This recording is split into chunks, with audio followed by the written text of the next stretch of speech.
It's not just a cosmetic issue, but an autoimmune condition called vitiligo, if I'm saying it right, which causes patches of skin to lose their color. To help us understand more about this condition and its impact, joining us today is Mary, who has vitiligo, and Dr. Ella Bullock, who is a board certified dermatologist. Good morning to both of you. Good morning. Thanks so much for having us today. Thank you for joining us. Now, Doctor, can you explain the condition known as vitiligo? Yes, I'd be happy to. So vitiligo is an autoimmune condition of the skin. And what happens in individuals who are genetically predisposed to getting it is that their antibodies attack their melanocytes. Now, melanocytes are skin cells that we all have. But in those with vitiligo, what happens is when the antibodies attack the melanocyte, they no longer function properly. And so those melanocytes don't create skin color or pigment, as we call it, and they develop white patches in those areas.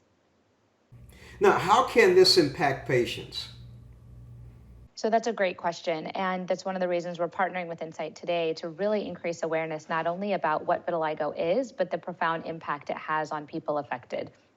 So physically, it can cause itching in about a third of individuals, but emotionally and psychologically, it has really profound effects. And vitiligo is a condition that can affect anybody. It affects actually about 1% to 2% of the world's population.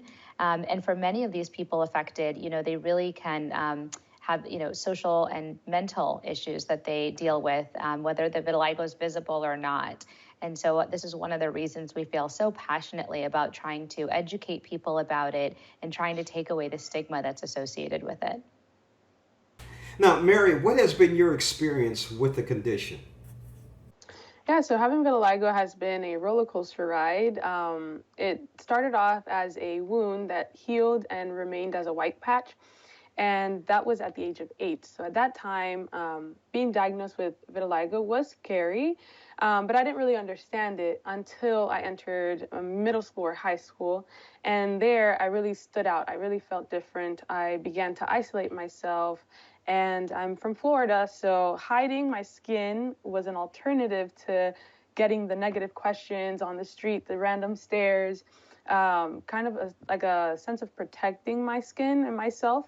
But it really just deteriorated my mental health because I was hiding who I was. I didn't feel comfortable, I guess, to say in the outside world, correct? So it was something different, and it's been a long journey to sort of still, accept my skin and who I am. In today's public society, do you think it's more acceptable, Mary? So I do think it has changed. For example, growing up, I used to search on YouTube, and the most thing I would find is how to heal vitiligo in 7 days. And it used to irritate me because I couldn't heal vitiligo, right? You can't really heal vitiligo. I wanted to learn how to live with it. So it was hard enough to not have the resources back then, but now we have so many resources, so many support groups, with their own dermatologists, they help you find other sources to kind of reach out to. And I actually do model, which was something that was surprising to me that I could do. I never thought I could be able to be part of a demographic or kind of change societal norm. It's interesting, Mary, when you said that you model, because I have seen on Instagram and on Facebook beautiful models with vitiligo. Yes, And yes, sorry. No, go ahead. Oh, yeah, so it's a pretty big community.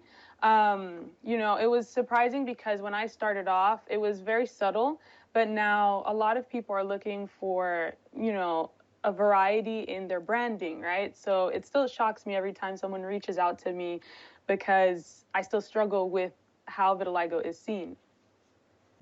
It is amazing. I enjoy the diversity of brands, especially brands accepting diversity and understanding you must have diversity in your marketing because more and more people are being accepted no matter what condition they have. Would you agree, Mary? Yes, I agree.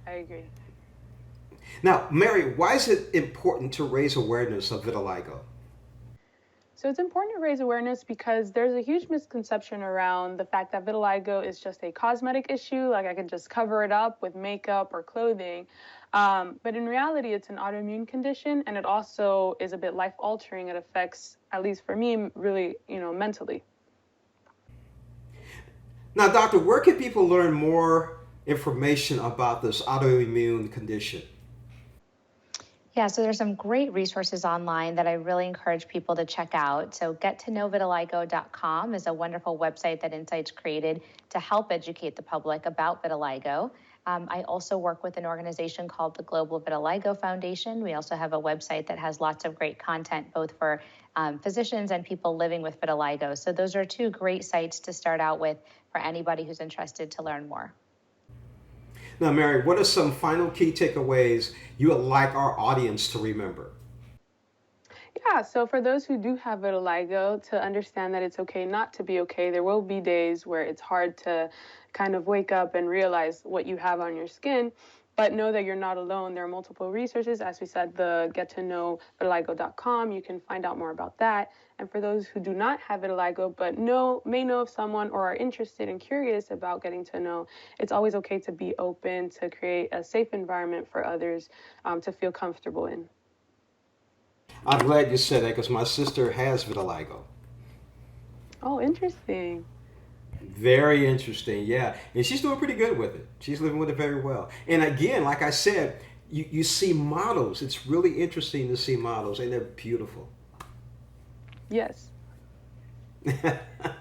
Mary, Dr. Ella Bullock, thank you so much for joining us on Morning Blend. Thank you so much for having us.